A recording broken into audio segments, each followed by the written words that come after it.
नमस्कार। मैं Praveen Verma, astrology, numerology, vastu, palmistry और जेमस्टोन कंसल्टेंट।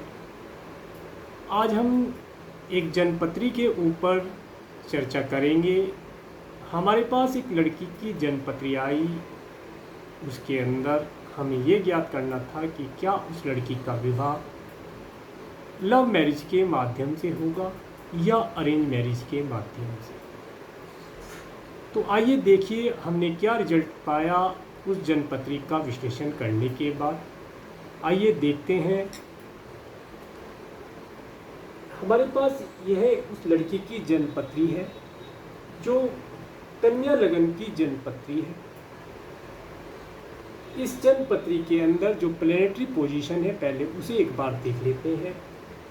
बुध ग्रह अपनी स्व राशि में है, सूर्य और केतु साथ में है फर्स्ट हाउस में, शुक्र सेकंड हाउस में अपनी स्व राशि में है, थर्ड हाउस में कोई प्लेनेट नहीं है, फोर्थ हाउस में गुरु विराजमान है जो अपनी स्व राशि में है, फिफ्थ और सिक्स हाउस में कोई प्लेनेट नहीं है, सेवेंथ हाउस में राहु विराजमान है, एट्थ नाइन्थ और टेंथ हाउस में कोई प्लेनेट नहीं है, 11th हाउस में मंगल विराजमान है जो अपनी नीच राशि में विराजमान है।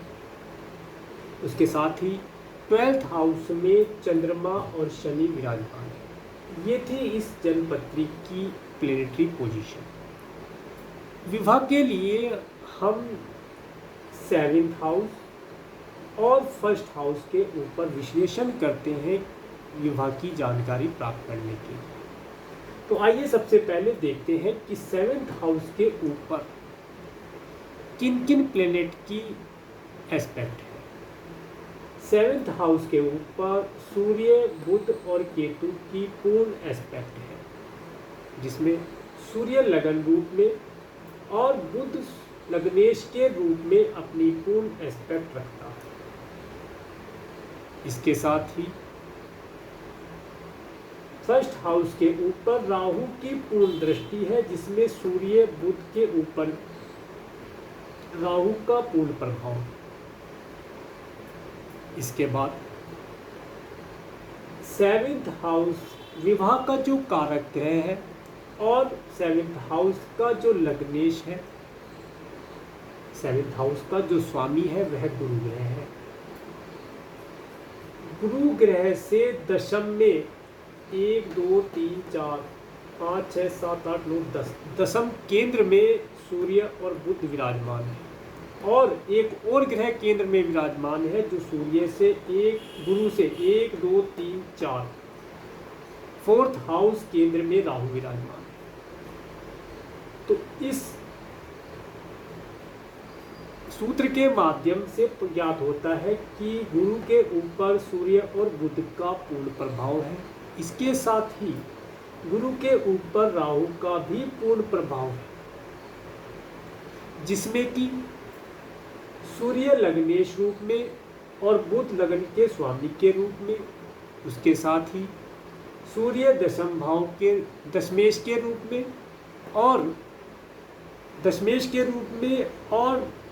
लगन का स्वामी होने के कारण।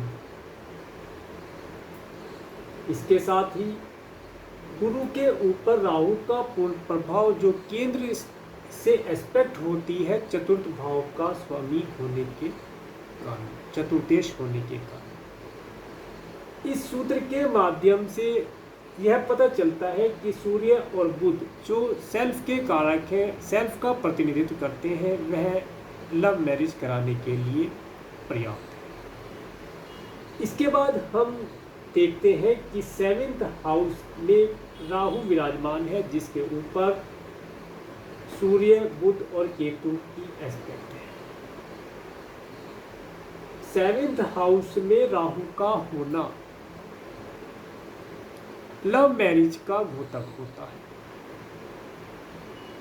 तो हमने पाया दूसरे सूत्र में कि 7th हाउस में भी राहु जो विराजमान है वह भी लव मैरिज की ओर इंडिकेशन करता है। इसके बाद प्यार का और फैमिली का जो कारक है वह शुक्र ग्रह इनके 7th हाउस सेकंड हाउस में विराजमान है, जिसके ऊपर मंगल की चतुर्दृष्टि 1 2 3 4 नीच मंगल की चतुर्दृष्टि है। फोर्थ एस्पेक्ट शनि ग्रह की तीसरी एस्पेक्ट 1 2 3 तीसरी एस्पेक्ट और राहु ग्रह की 8वीं एस्पेक्ट है 1 2 3 4 5 6 7 8।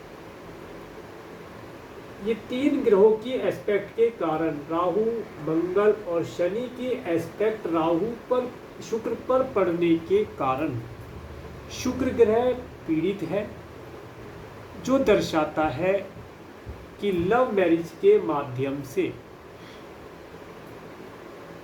विवाह होना पॉसिबल है और फैमिली का निर्माण विवाह के माध्यम से होना बतलाता है। इसके साथ ही अब हम एक चीज़ और देखते हैं, जो शुक्र ग्रह है ये लव का कारक भी है, जो कि हमने अभी देखा। इसके ऊपर 3 ग्रहों की एस्पेक्ट है जो लव कराने के लिए पर्याप्त है। उसके साथ साथ जो पंचम हाउस है, 5th हाउस है, वह लव के बारे में जानकारी देता है। 5th हाउस का स्वामी मकर राशि का स्वामी शनि ग्रह द्वादश 12th हाउस में विराजमान है।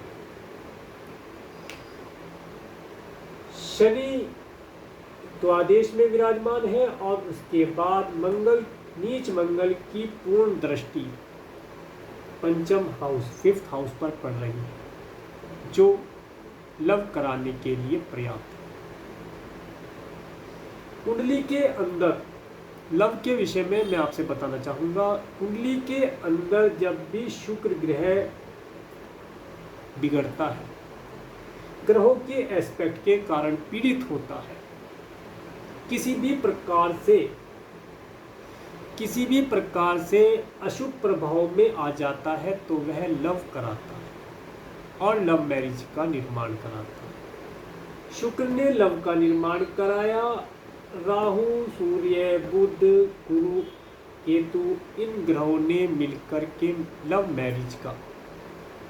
लव प्लस मैरिज का निर्माण कराया, जिसके माध्यम से हमने इस कुंडली को एनालिसिस करने के बाद पाया कि इस लड़की का विवाह लव मैरिज के माध्यम से होना ही पाया गया और इस लड़की ने लव मैरिज के माध्यम से ही विवाह किया। और इस प्रकार से आपने देखा कि किस प्रकार हम जन्मपत्री का विश्लेषण करके ज्ञात करते हैं कि लव मैरिज होगी या अरेंज मैरिज। तो मेरे इस वीडियो को प्रेमपूर्वक देखने के लिए आपका प्रेमपूर्वक धन्यवाद। नमस्कार।